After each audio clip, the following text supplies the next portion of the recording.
Silakan Pak Robi. Ya, mungkin sedikit perkenalan dulu nih.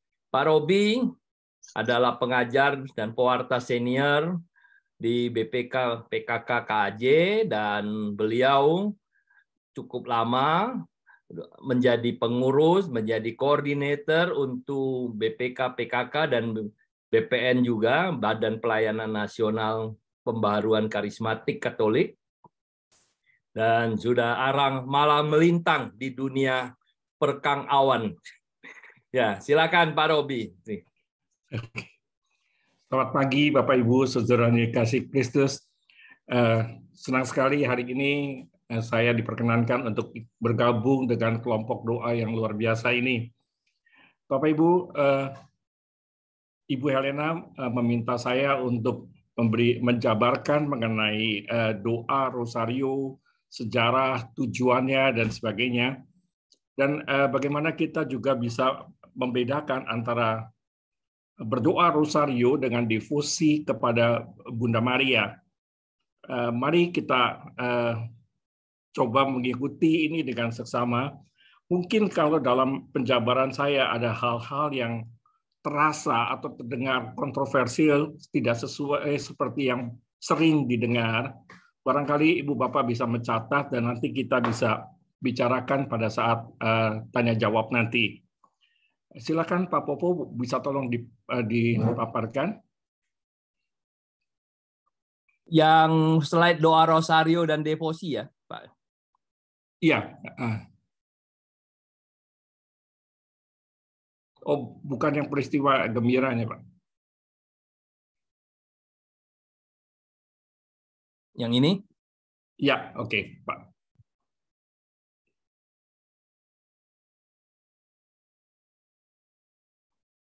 Ya, next, Pak.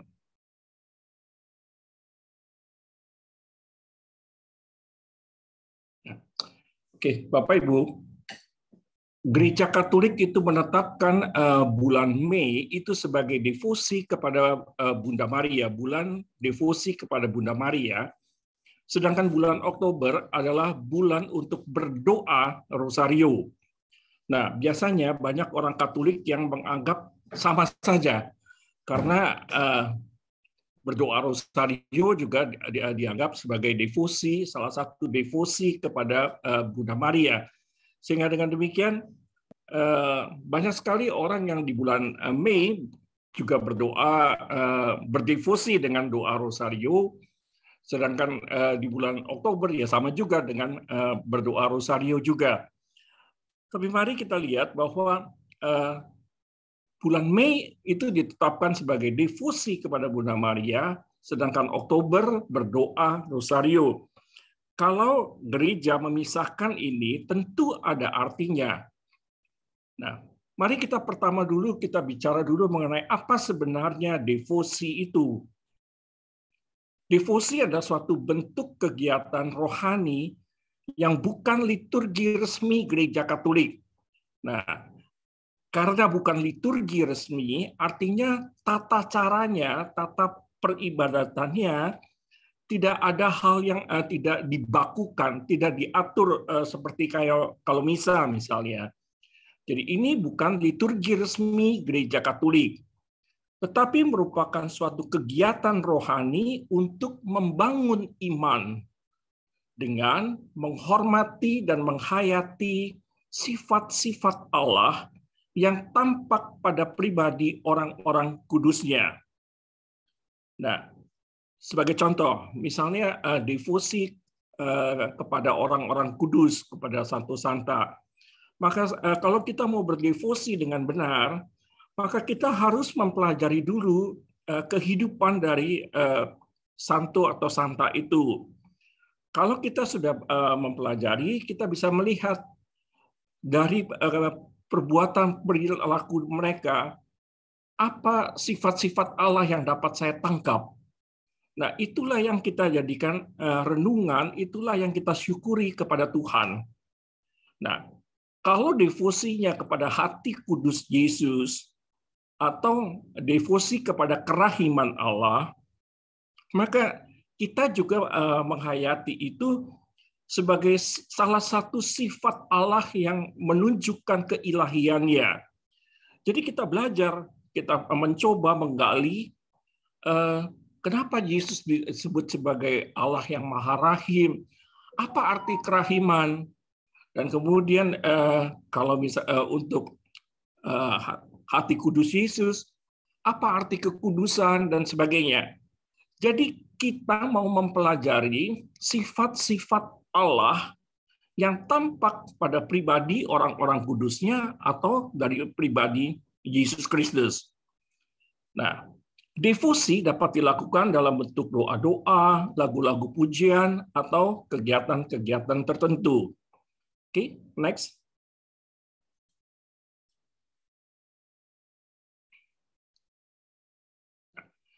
Doa rosario tetapi tidak termasuk dalam devosi kepada Bunda Maria. Ini satu poin yang sering sekali orang menyalahartikan. Jadi doa rosario tidak termasuk dalam devosi kepada Bunda Maria. Karena itu Gereja Katolik memisahkan antara bulan untuk berdevosi kepada Bunda Maria dengan bulan khusus untuk berdoa rosario. Nah, meskipun berdevosi kepada Bunda Maria atau berdoa rosario itu sama-sama merupakan ibadat khas Gereja Katolik, tetapi sejarah, tujuan, dan cara beribadat keduanya berbeda. Nah, nanti kita akan pelajari kenapa doa rosario itu tidak bisa dimasukkan sebagai devosi kepada Bunda Maria. Oke, silakan Pak. Nah, mari kita mencoba lebih memahami doa rosario ini. Nah, poin yang penting lagi adalah doa rosario bukan doa kepada Bunda Maria, tetapi doa bersama Bunda Maria. Kalau saya berdoa kepada Bunda Maria, maka saya bisa berdoa, Bunda Maria, doakanlah seluruh keluarga saya.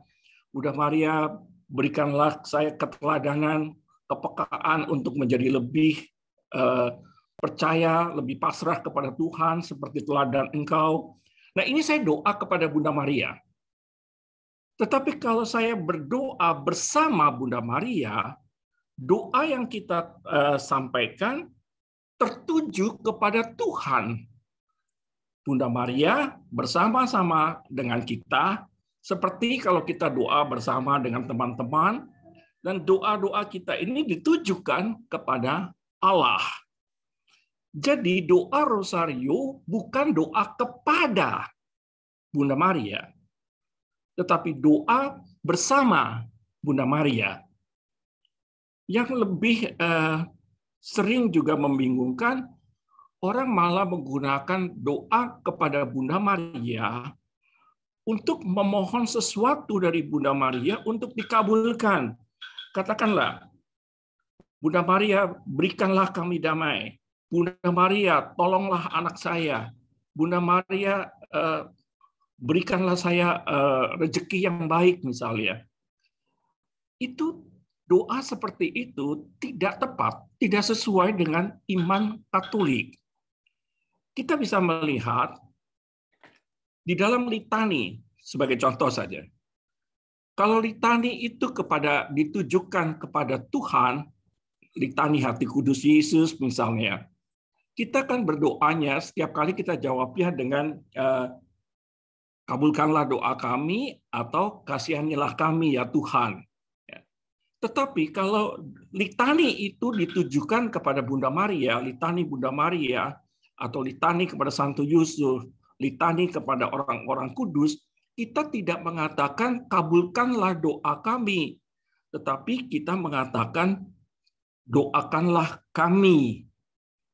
Jadi di situ kita harus mempunyai satu pengertian yang benar. Doa kita yang dapat mengabulkan doa kita hanya Allah. Ini yang perlu kita imani sungguh-sungguh, supaya kita tidak menjadi bias, seakan-akan ada anggapan kalau kita berdoa kepada Tuhan, kita tidak bisa memperoleh apa yang kita mau, kemudian kita bisa berdoa kepada Bunda Maria. Nanti Bunda Maria yang bisa mengabulkan. Kalau kita mempunyai pemikiran seperti itu, kita sudah mentuhankan Bunda Maria. Bunda Maria menjadi seperti Allah alternatif selain Yesus. Ini yang harus kita hindari. Jadi pada dasarnya doa rosario bukan doa kepada, tetapi doa bersama Bunda Maria. Doa kepada Bunda Maria salah nggak? Enggak salah. Tetapi doa kepada Bunda Maria bukan untuk meminta Bunda Maria mengabulkan doa kita. Tetapi kita mohon supaya Bunda Maria membimbing kita untuk pengharapan suatu keteguhan iman di dalam menghadapi atau menerima segala yang diputuskan Allah untuk kita. Oke. Nah, yang kedua, masih kembali yang berdoa bersama Bunda Maria itu adalah kehendak Yesus. Jadi kalau tadi saya katakan doa rosario bukan doa kepada Bunda Maria, tapi doa bersama Bunda Maria, banyak juga teman-teman yang kritis, teman-teman saya juga banyak yang mengatakan kalau begitu buat apa doa bersama Bunda Maria? Doa sendiri kan juga bisa. Berdoa bersama Bunda Maria itu adalah kehendak Yesus sendiri. Dia menghendaki Bunda Maria senantiasa berada di tengah-tengah para muridnya. Hal ini terlihat menjelang wafatnya di kayu salib. Yesus berpesan secara khusus. Ingat, pesan orang yang dalam keadaan kritis, dalam keadaan koma, dalam keadaan mau meninggal, pasti suatu pesan yang sangat penting. Nah, dalam keadaan Yesus pada saat dia mau wafat, dia berpesan secara khusus kepada Bunda Maria maupun kepada para rasul. Waktu itu diwakili oleh Yohanes Rasul karena dia adalah satu-satunya rasul yang ada di bawah kayu salib untuk menerima Bunda Maria sebagai bunda mereka. Ini kalau dilihat, kita bisa lihat di dalam Yohanes 19 ayat ke-27. Nah, karena permintaan itu, maka Bunda Maria senantiasa tinggal bersama dengan para rasul, khususnya Yohanes, sejak saat Yesus wafat di kayu salib. Bapak Ibu, kadang kita berpikir bahwa pesan Yesus menjelang wafatnya di kayu salib itu adalah suatu bentuk kekhawatiran seorang anak ketika dia akan meninggalkan ibunya, maka dia berpesan supaya ada orang yang menjaga Bunda Maria. Banyak orang berpikir seperti itu. Tetapi mari kita ingat bahwa sejak Yesus mewartakan Injil di seluruh tanah Palestina, jadi kira-kira sudah 3 tahun, Bunda Maria sudah hidup terpisah dari Yesus. Di dalam Alkitab dikatakan bahwa Bunda Maria ada bersama Yesus dalam pewartaan dia hanya ketika dia ada di Kapernaum, ketika orang menganggap bahwa Yesus ini sudah nggak waras lagi karena dia lupa makan dan dia berani melawan para ahli berdebat, maksud saya, dengan para ahli Taurat dan sebagainya, sehingga saudara-saudaranya datang untuk menjemput, mengajak pulang Yesus, dan Bunda Maria ada bersama saudara-saudaranya itu, saudara-saudara Yesus pada waktu itu. Selain itu, tentu pada waktu Yesus disalib, ya pada waktu di Yerusalem. Selain itu, Bunda Maria tidak bersama-sama dengan Yesus. Apa artinya? Artinya Bunda Maria sudah terbiasa hidup tanpa didampingi oleh Yesus, didampingi secara fisik maksud saya. Jadi kalau dikatakan bahwa pesan itu sebagai bentuk supaya Bunda Maria tidak terlunta-lunta, tidak keleleran lah kalau dalam bahasa Jawanya, maka Yesus berpesan seperti itu.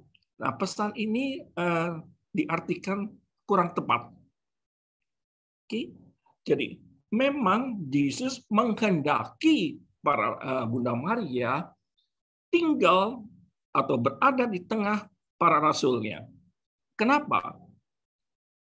Karena Yesus sendiri sebenarnya sudah tahu bahwa para rasul pada saat itu sebenarnya imannya masih mudah goyah, sangat rapuh. Kita ingat bahwa menjelang masuk ke kota Yerusalem yang terakhir kali pun, mereka masih bertengkar siapa yang terbesar di antara mereka.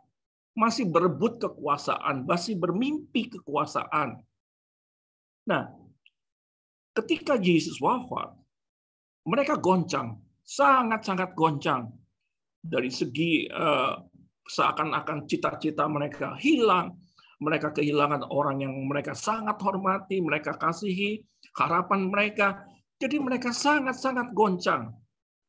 Nah, dalam keadaan seperti itu, ketika orang dalam keadaan tertekan, dalam keadaan stres, dibutuhkan figur seorang ibu untuk tetap bisa mempersatukan anak-anaknya. Jadi sebenarnya bukan para rasul, maksud saya bukan Bunda Maria yang membutuhkan para rasul, tapi para rasul yang membutuhkan Bunda Maria. Sekalipun Bunda Maria berada dalam keadaan sangat sedih, tidak mengerti sama seperti para rasul, tetapi iman dia, ketangguhan dia untuk percaya kepada Allah bisa menjadi pemersatu bagi para rasulnya, bagi para rasul. Dan itulah kenapa Yesus berpesan supaya Bunda Maria berada di tengah-tengah para rasulnya. Oke, berikut. Nah, karena sejak Yesus wafat di kayu salib, Bunda Maria tinggal bersama dengan para rasul. Maka ketika Yesus naik ke surga, dan Yesus kemudian berpesan kepada para rasulnya pada saat itu, agar mereka tetap berada di Yerusalem, jangan kemana-mana dulu, dan Yesus berpesan supaya mereka berkumpul untuk berdoa, meminta agar ada agar ada penolong lain yang datang kepada mereka. Maka di dalam peristiwa yang kita kenal sebagai Pentakosta itu, Bunda Maria ada bersama-sama dengan para rasul. Di dalam Kisah Para Rasul bab 1 ayat 14, Kisah Para Rasul bab 1 ayat 14, dikatakan mereka semua bertekun dengan sehati di dalam doa bersama-sama dengan beberapa perempuan serta Maria, ibu Yesus, dan dengan saudara-saudara Yesus. Peristiwa Pentakosta sebenarnya memang benar-benar pada saat itu orang Yahudi sedang merayakan Pentakosta Yahudi. Peristiwa di mana Tuhan menurunkan 10 firman Allah melalui Nabi Musa. Jadi itu setiap tahun menjadi satu ibadat resmi dan yang paling penting bagi orang Yahudi pada saat itu. Nah, menjelang pada saat hari Pentakosta itu, Pentakosta Yahudi, para rasul tidak pergi ke Bait Allah untuk berziarah. Mereka takut sekali dengan orang-orang Yahudi, dengan orang-orang ahli-ahli Taurat. Jadi mereka berkumpul bersama-sama berdoa dan terus berdoa memohon penolong untuk datang. Mereka tidak tahu siapa yang dimaksud dengan penolong pada waktu itu, tapi mereka ingat ini pesan terakhir Yesus dan mereka lakukan itu bersama-sama Bunda Maria. Jadi apa yang dapat kita petik di sini? Bunda Maria berada di tengah para rasul yang sedang sangat takut, bingung, dan sedih. Keadaan pada saat itu para rasul sangat benar-benar frustasi, takut, bingung, apa yang harus mereka lakukan. Sedih, nggak tahu lagi bagaimana harus menggantungkan hidup dan sebagainya. Di tengah keadaan yang sangat-sangat tertekan seperti itu, Bunda Maria berada di tengah para rasul. Yang kedua, Bunda Maria berdoa bersama para rasul, memohon kedatangan penolong yang dijanjikan Kristus. Dan ketiga, ketika mereka sudah bersatu hati, Roh Kudus turun atas mereka dan membuat mereka mengalami Allah, dan mereka mengalami perubahan total dalam cara berpikir dan sikap hati mereka. Kita ingat di dalam Kisah Para Rasul dikatakan pada saat Pentakosta itu, para rasul ini berada di dalam ruangan yang tertutup, pintu jendela tertutup. Tetapi ketika mereka sedang berdoa, tahu-tahu mereka merasakan ada hembusan angin. Dan sesudah itu mereka melihat lidah api.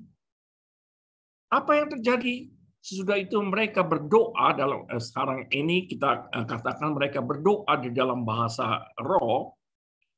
Kejadiannya mungkin hanya 1-2 menit, tetapi sesudah itu dampaknya luar biasa. Mereka yang tadinya takut, bingung, sedih, nggak tahu lagi apa yang harus dilakukan, berubah total.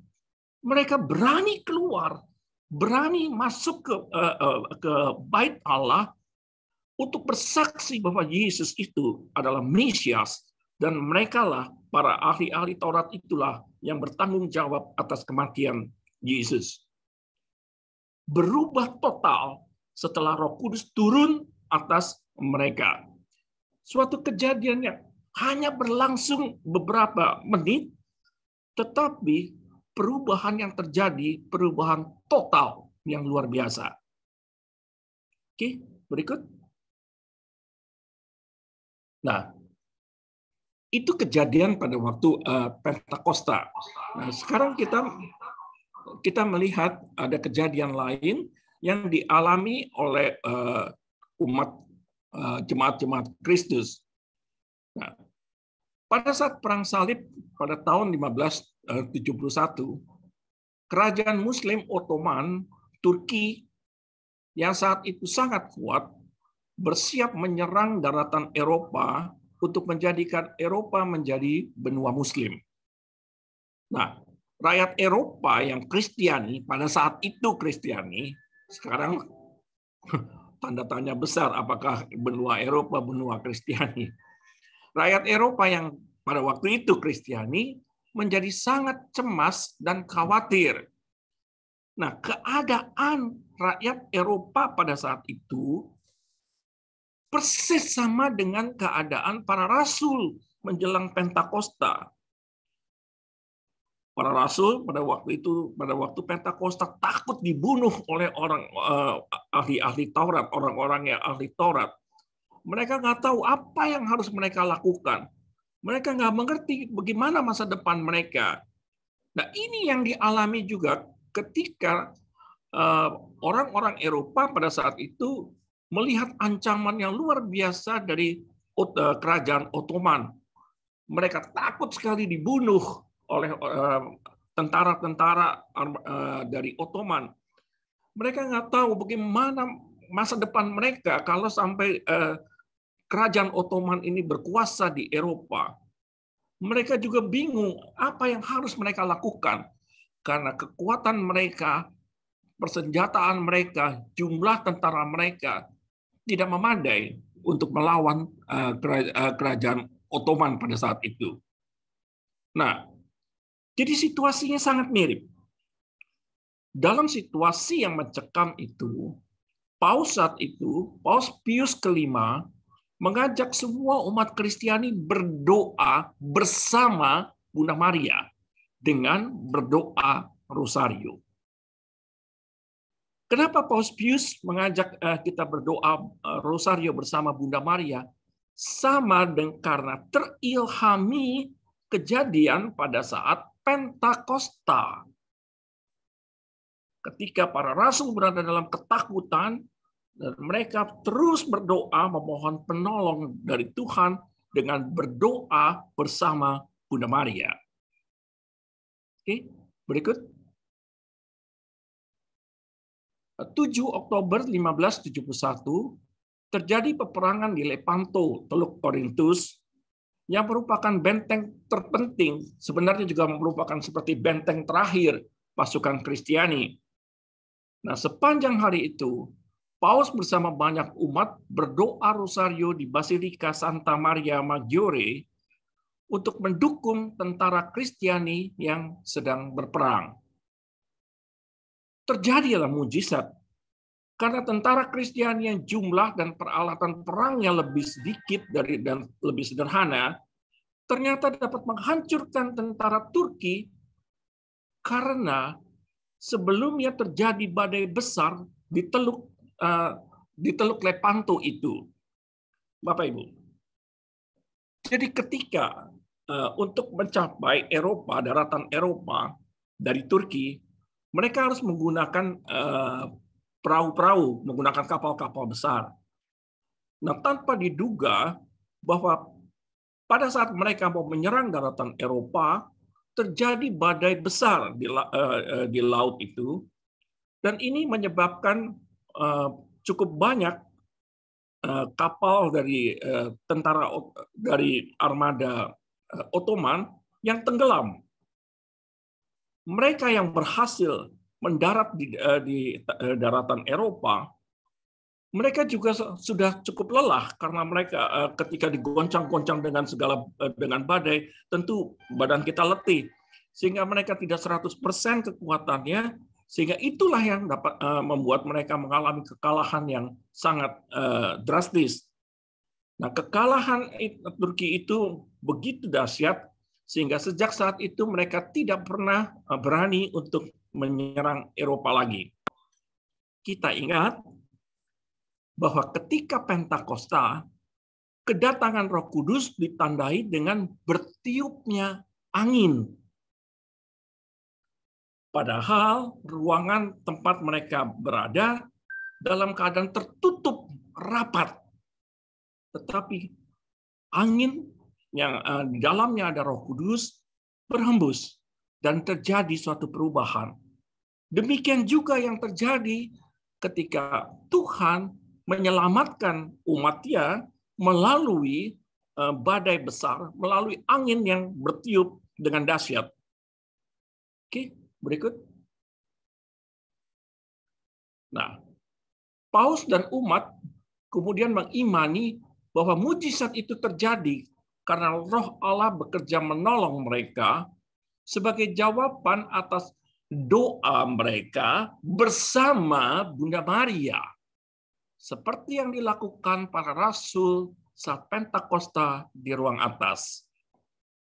Nah, pada tanggal 1 September 1883, Paus Leo ke-13 mengajak semua umat di seluruh dunia untuk berdoa rosario, khususnya setiap hari di bulan Oktober, agar gereja senantiasa mendapat dukungan doa dari Bunda Maria di dalam menghadapi segala godaan, tantangan, persoalan hidup.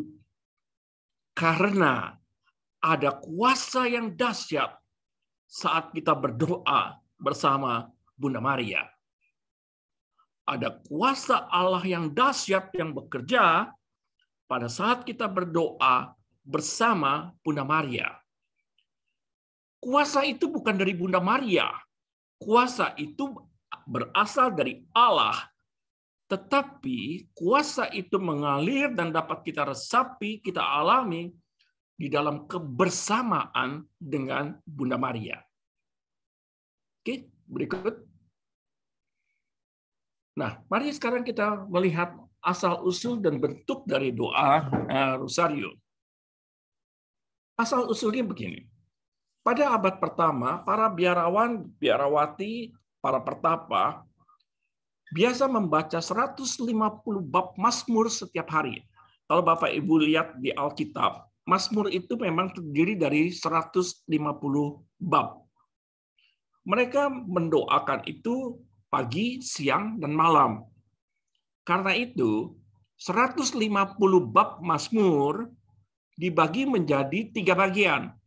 50 bab pada waktu pagi, 50 bab siang, dan 50 bab pada malam hari. Nah, angka 50 inilah yang dijadikan patokan kenapa kita berdoa 5 kali 10 Salam Maria. Jadi ada orang yang bertanya kan, dari mana angka 50? Kenapa nggak 60? Kenapa nggak 30? Nah, asal muasalnya dari 150 bab Mazmur yang menjadi suatu kebiasaan bagi para petapa pada saat itu untuk didoakan atau dibacakan setiap hari, pagi, siang, malam, 50 bab, 50 bab, 50 bab. Nah, tetapi pada waktu itu, sejalan dengan berkembangnya waktu, mereka merasa kesulitan karena pada saat itu masih banyak sekali yang buta huruf.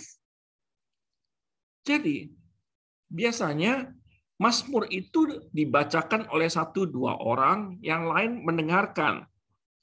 Nah, mereka merasa ini agak susah kalau seperti ini terus.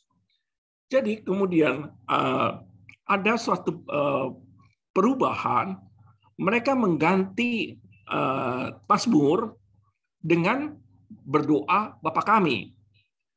Jumlahnya sama, 150 kali. 50 pagi, 50 siang, 50 pada malam hari.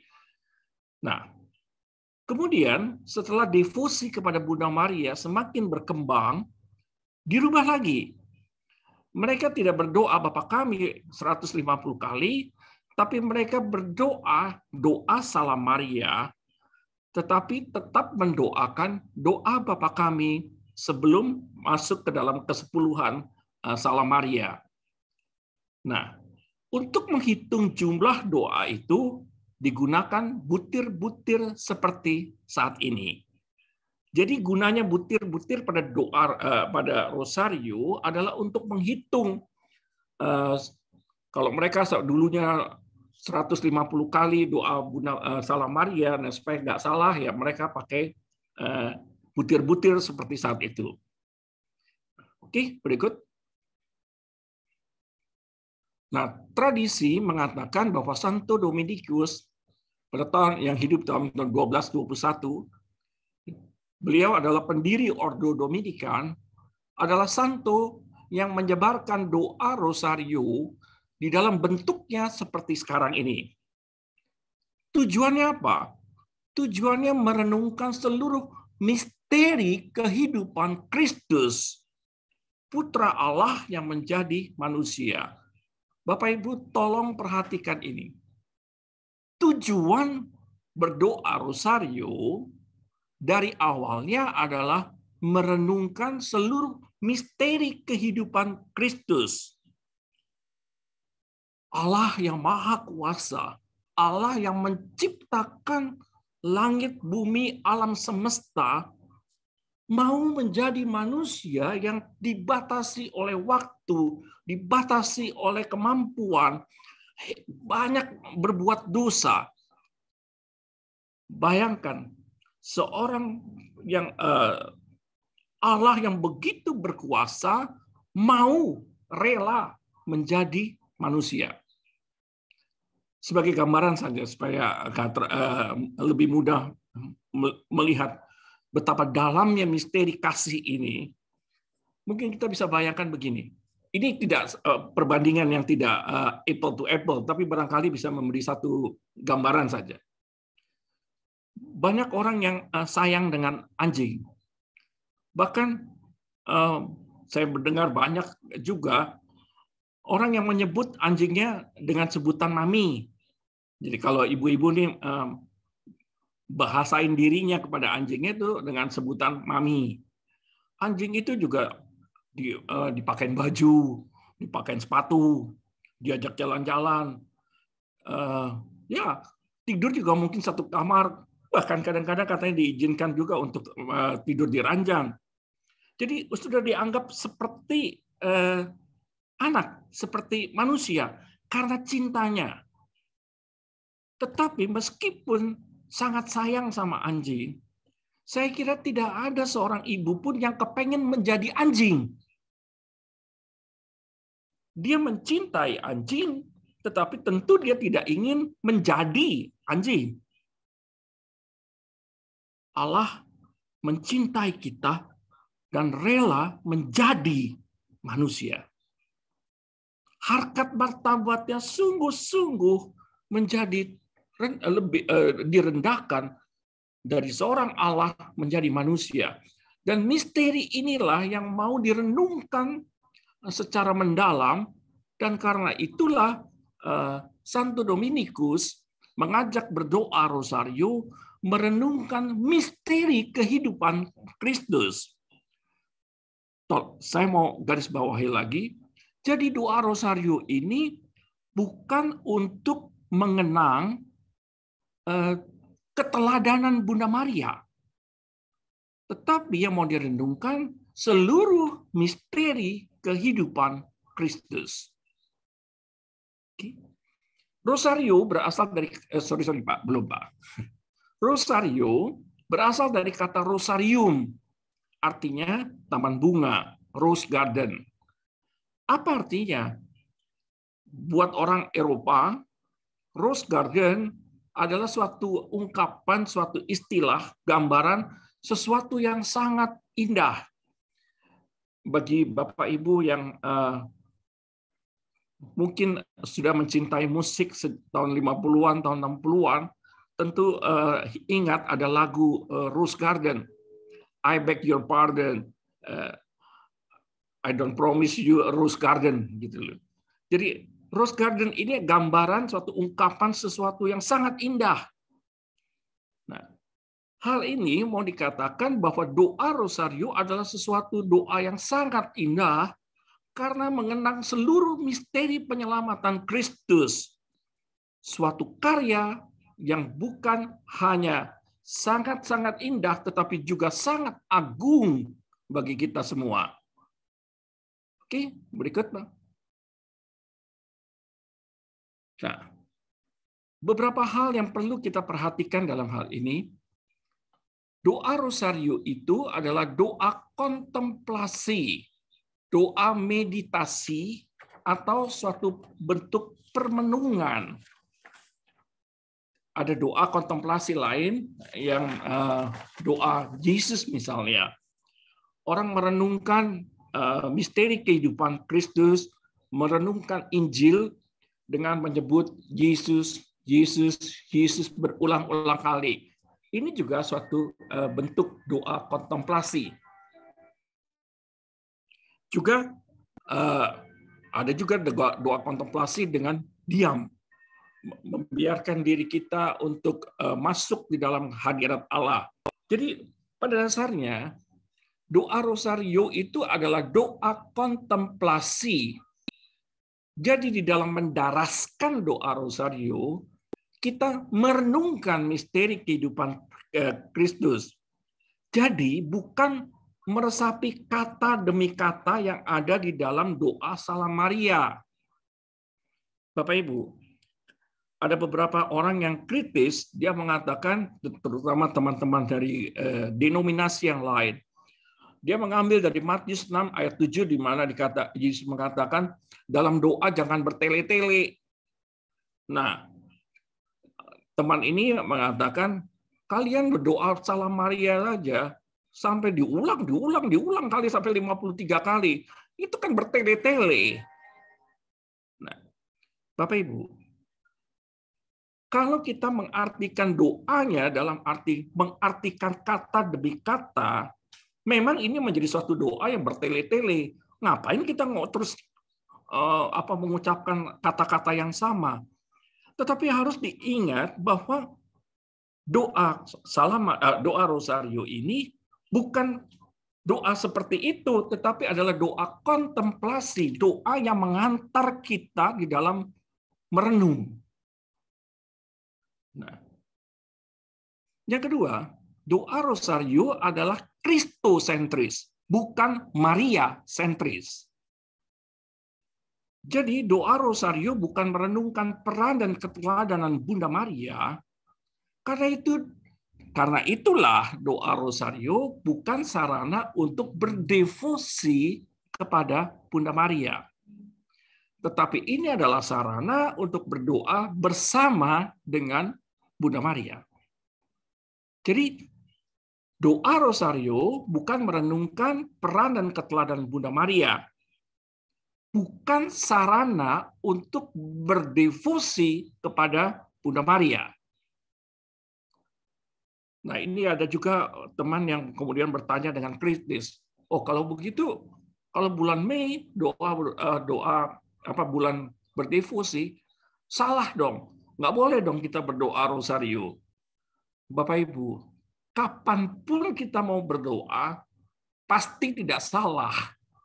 Apapun yang Bapak Ibu mau doakan, pasti didengar oleh Tuhan. Tidak ada kata tidak boleh berdoa. Ada. Tetapi, kalau maksudnya adalah untuk berdevosi kepada Bunda Maria, ya caranya bukan berdoa, bukan dengan doa rosario. Kita bisa mengadakan permenungan mengenai kehidupan Bunda Maria. Kita pergi mengunjungi, bersiarah ke goa-goa Bunda Maria, dan sebagainya. Nah, bukan berdoa rosario. Karena doa rosario adalah kristosentris, bukan mariasentris. Oke, berikut. Nah, karena itu, peristiwa-peristiwa rosario yang disusun itu merupakan ringkasan Injil. Dan kalau Bapak Ibu perhatikan, dalam peristiwa-peristiwa itu hanya sedikit sekali yang ada kaitan dengan Bunda Maria. Di peristiwa gembira memang lebih banyak tentang Bunda Maria. Kemudian mungkin di peristiwa mulia juga tentang bagaimana Maria diangkat ke surga dan sebagainya.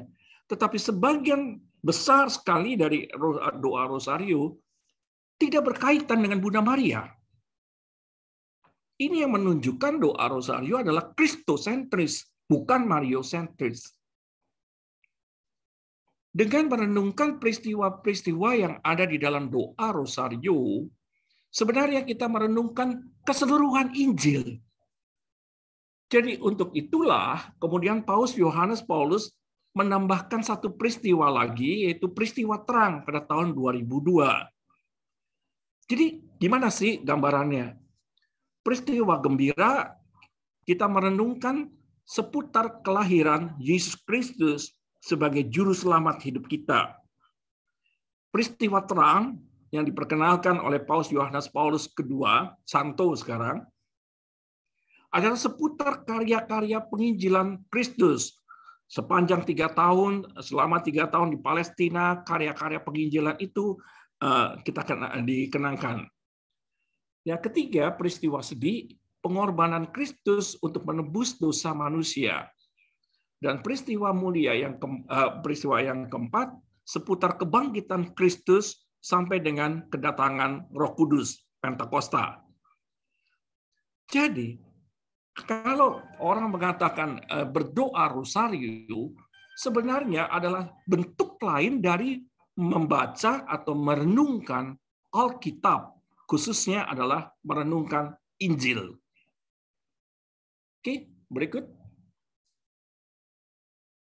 Hal-hal yang penting lainnya, sarana untuk membantu kontemplasi.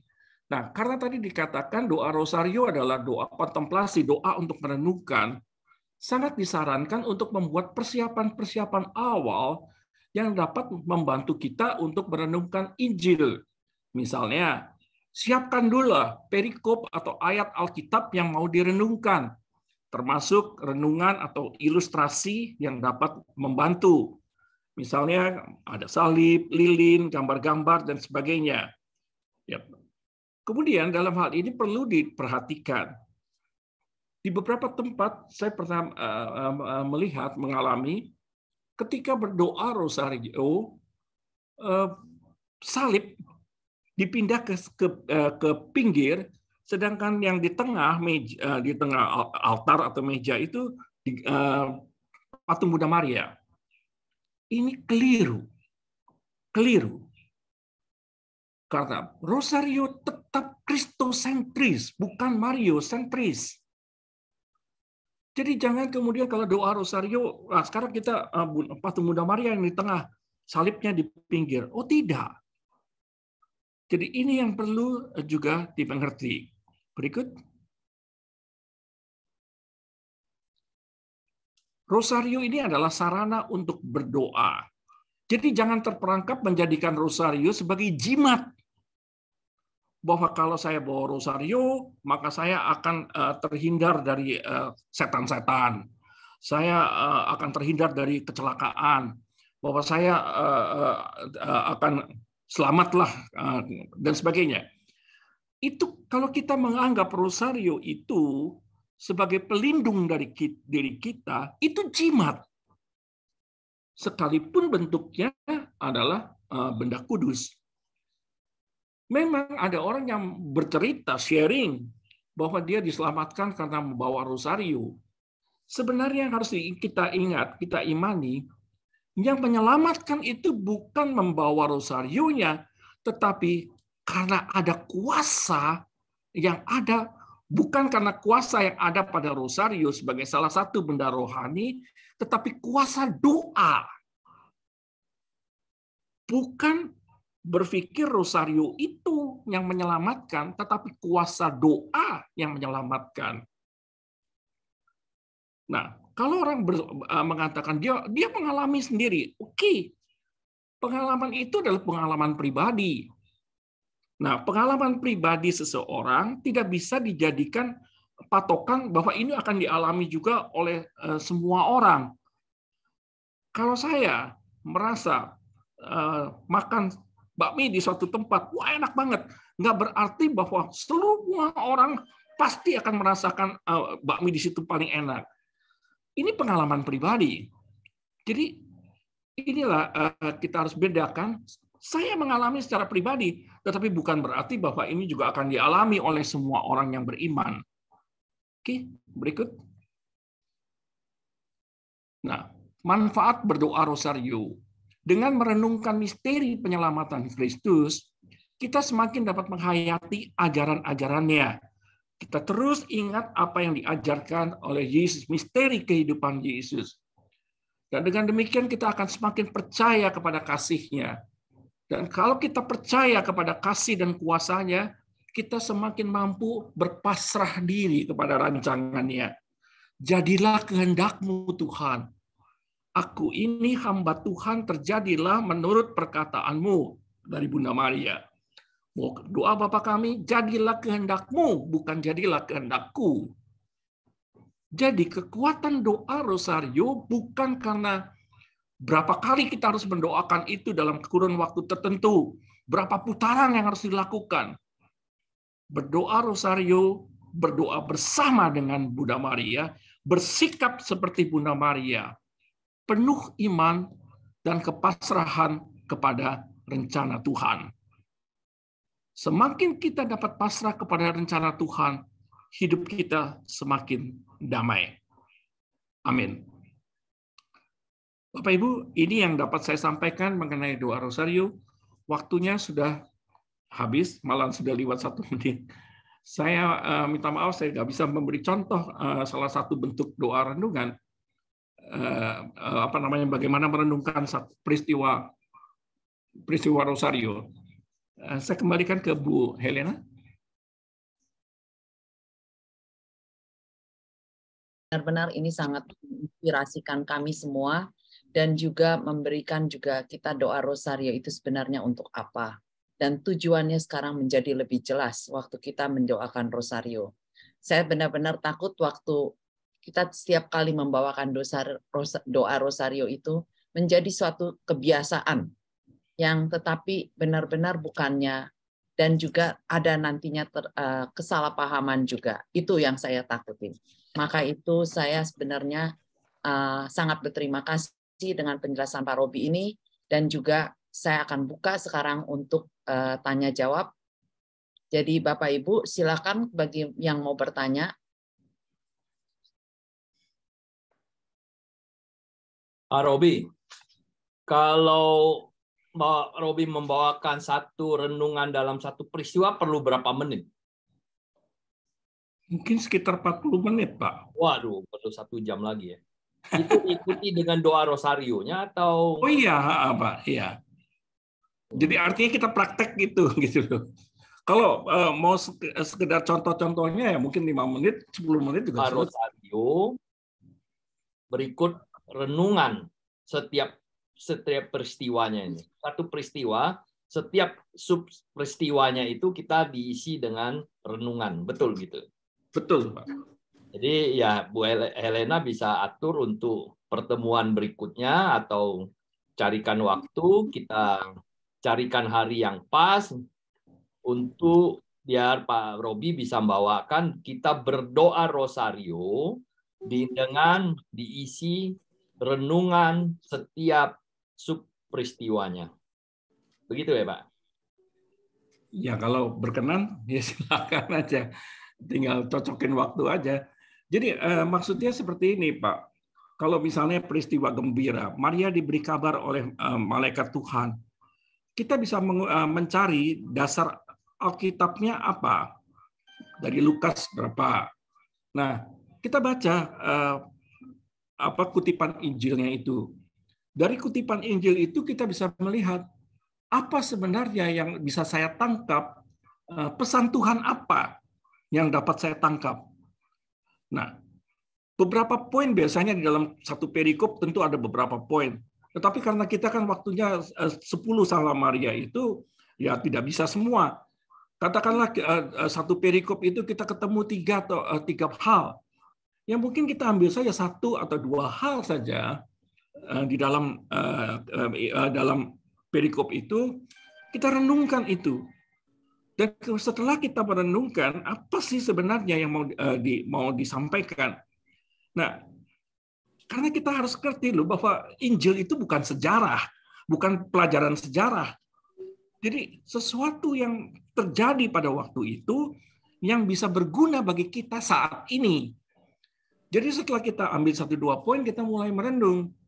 Tuhan mengizinkan saya untuk membaca ini. Terus Tuhan mau ngomong apa sih sama saya gitu loh. Tuhan mau pesan apa sama saya. Nah, kita juga bisa doa sudah itu, ya, kalau sudah kita mengenang itu, kita bisa katakan kepada Tuhan, tolonglah Tuhan beri saya kekuatan supaya saya bisa melakukan apa yang Engkau inginkan dari saya. Jadi kalau kita lakukan itu, rasanya nggak ngantuk ya. harus ya. Saya juga menghimbau. Ini pribadi, menghimbau saja.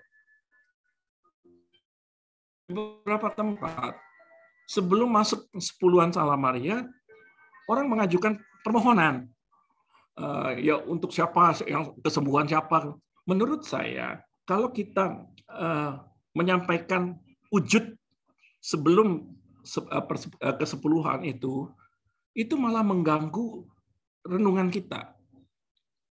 Kalau saya misalnya ya, saya dengar mohon kesembuhan untuk ibu siapa gitu. Waktu saya doa 10 Salam Maria, mungkin saya pikir, loh, ibu ini sakit apa ya? Loh, kok saya nggak dengar ya? Nah, jadi akhirnya saya nggak merenungkan firman, tidak merenungkan peristiwa, tapi saya mulai berpikir tentang apa yang saya doakan. Lebih baik permohonan itu ditaruh di bagian akhir. Jadi setelah kita diperbarui dengan renungan-renungan di dalam doa rosario, kita berdoa kepada Tuhan. Kita minta kepada Tuhan. Ini sih pengalaman pribadi aja. Kira-kira gitu, Pak. Ya. Kalau yang kami lakukan, biasanya permohonan-permohonan itu ada di awal sebelum masuk kepada doa rosario yang perpuluhan Salam Maria itu. Kami lakukan di awal-awal sekali. Kita bilang doa pagi ini, kita memohon misalnya kesembuhan ini. mendoakan arwah ini dan lain-lain, dan setelah itu semua beres baru masuk kepada doa rosario itu sendiri. Sehingga doa rosario memang setiap peristiwa itu sub peristiwa dibacakan kutipan kitab sucinya, hanya tidak kita isi dengan renungan. Mungkin nanti kapan ada waktu disusun lagi biar kita melakukan praktek doa rosario dengan merenungkan setiap kutipan kitab suci dalam setiap sub peristiwa perpuluhan doa salam Maria itu. Jadi berarti ada 5 sub peristiwa untuk menjadi bahan renungan kita. Nah, itu mungkin Bu Helena yang bisa lakukan waktunya kapan. Terima kasih. Terima kasih Pak Popo atas usulannya dan juga Pak Robi atas bimbingannya. Nanti saya akan coba bicarakan dengan panitia untuk bagaimana kita bisa melakukan hal itu. Dan juga Bapak Ibu yang lainnya, silakan kalau masih ada yang mau bertanya. Bu Victoria tadi sepertinya sudah unmute. Saya mau menanyakan, terima kasih Pak Robi untuk waktunya. Biasanya kami berdoa rosario itu kadang-kadang rosario di sini, ada rosario di sana. Tapi kadang-kadang saya lupa untuk meminta berkat rosario itu pada Romo. Apakah kalau berdoa rosario, rosario itu belum diberkati, tidak dapat berkat dari Tuhan? Mohon pencerahannya. Bu, tadi sudah saya singgung bahwa kekuatan pada doa rosario itu bukanlah berasal dari rosarionya, tetapi kekuatannya adalah dari doanya. Ada kuasa doa. Bahwa suatu benda rohani itu diberkati oleh Romo, itu memberi kekuatan kepada kita untuk kita sadar bahwa ada Tuhan di dalam benda rohani ini. Nah, jadi jangan terlalu ini dengan wah ini belum diberkati nanti nggak manjur misalnya. Ini hati-hati karena kita kalau arahnya kepada itu, kita nanti sudah menjadikan rosario itu seperti kayak jimat. Saya jujur sedih juga ya, ada beberapa teman yang bilang bahwa waktu saya doa rosario ini doa rosario ini dapat dari Romo siapa gitu loh. Wah, saya sembuh loh. Terus ketika temannya sakit, dia pinjemin rosarionya. Saya pikir kalau begitu apa bedanya dengan jimat? Itu bukan rosarionya yang membuat sembuh, tapi kuasa di dalam doa rosario. Kita harus ingat, iblis itu sangat pandai membelokkan kita dari menyembah Allah menjadi menyembah sesuatu yang benda, berhala lagi jadinya. Hati-hati dalam hal itu. Nah, saya juga mau meluruskan, nanti ada persepsi salah bahwa kalau gitu nggak usah bawa-bawa rosario dong. Dulu pun saya selalu bertahun-tahun saya pakai rosario di leher saya. Cuman belakangan agak alergi aja jadi suka gatel-gatel jadi saya nggak pakai lagi. Rosario itu penting untuk mengingatkan, mengajak kita berdoa. Jadi pada saat kita menunggu orang, pada saat lagi macet, misalnya lagi nyetir macet, sebel banget gitu loh. Terus kita menyentuh benda rohani, kita ingat, kenapa kita nggak doa? Jadi mengingatkan kita untuk berdoa, memudahkan kita berdoa. Bukan terus kalau saya doa rosario terus jadi jalanan jadi lancar misalnya. Itu jimat. Hati-hatilah dalam hal ini. Maaf ya kalau kata-kata saya agak ekstrim. Terima kasih Pak Robi. Jadi saya bisa berdoa rosario dengan rosario yang mana saja. Terima kasih. Terima kasih Bu Victoria. Terima kasih Pak Robi atas penjelasannya. Satu lagi ya. Memang kalau pertanyaannya setelah itu kita akan tutup. Apakah masih ada Bapak Ibu? Silakan kalau masih ada yang mau bertanya.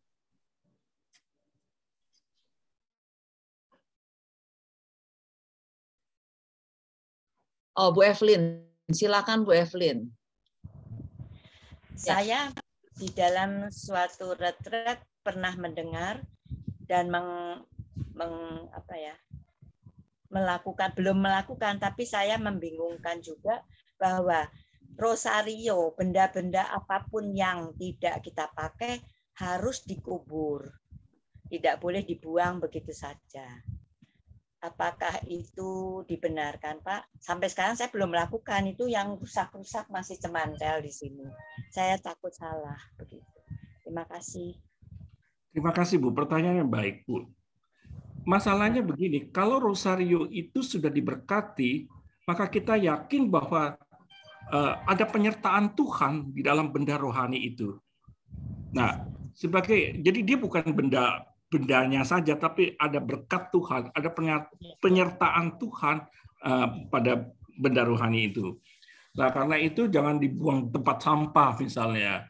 Jangan ini seakan-akan kita tidak menghormati lagi berkat dari Tuhan. Kalau kita ditanam itu kan tidak bercampur dengan segala kotoran-kotoran dengan ini. Seakan-akan kok kayak kita buang begitu saja berkat Tuhan gitu loh. Ini yang harus kita hati-hati. Oke. Ya. Terima kasih. Jadi saya lebih jelas lagi. Saya akan mungkin dijadikan satu, diplastikin, ditanam. Iya. Ya. Terima kasih Bu Evelyn, terima kasih Pak Robi atas penjelasan. Pak Robi, ternyata masih ada satu pertanyaan lagi Pak Robi. Silakan Shoni.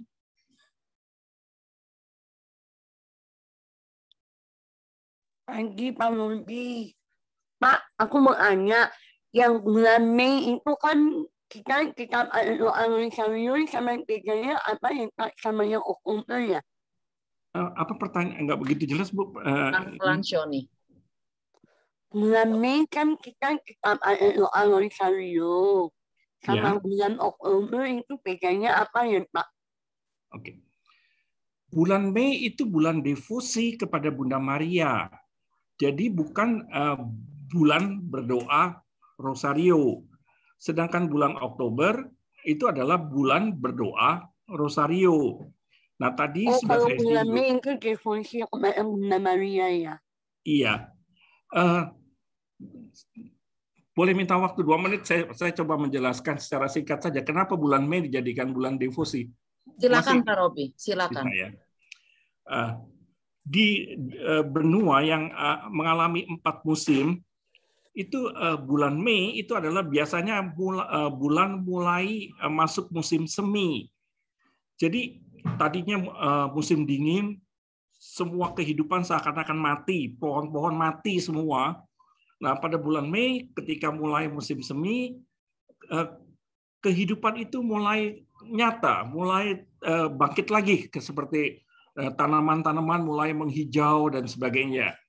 Nah, sehingga kemudian orang-orang beranggapan bahwa bulan Mei, bulan awal dari musim semi, adalah bulan kehidupan baru. Bulan kehidupan baru. Nah, karena dosa-dosa kita tidak lagi bisa mengenal Allah. Itulah yang dikatakan Paulus, upah dosa adalah maut. Jadi kita tidak bisa mengenal Allah, kita tidak tahu kehendak Allah. Nah, Yesus datang ke dunia ini untuk memberi gambaran kepada kita, untuk menjelaskan kepada kita siapa tuh Allah. Apa sih yang dikehendaki Allah dari kita? Nah, jadi dari kehidupan yang tadinya kita tidak mengenal Allah, oleh Yesus dirubah menjadi suatu kehidupan yang kita kenal apa yang dikehendaki Allah. Suatu pembaruan hidup, suatu hidup baru, karena kita sekarang sudah mengenal siapa yang kita sembah. Nah, Bunda Maria adalah Bunda Yesus. Dia Bunda dari pembaharu kehidupan. Nah, inilah yang diidentikan. Bulan Mei adalah bulan kehidupan baru. Bunda Maria dilambangkan sebagai ibu kehidupan baru. Bukan dia yang membuat kehidupan baru, Yesus, tapi dia ibu kehidupan baru. Karena itulah kemudian bulan Mei dijadikan bulan berdifusi kepada Bunda Maria. Itu asal muasal sejarahnya.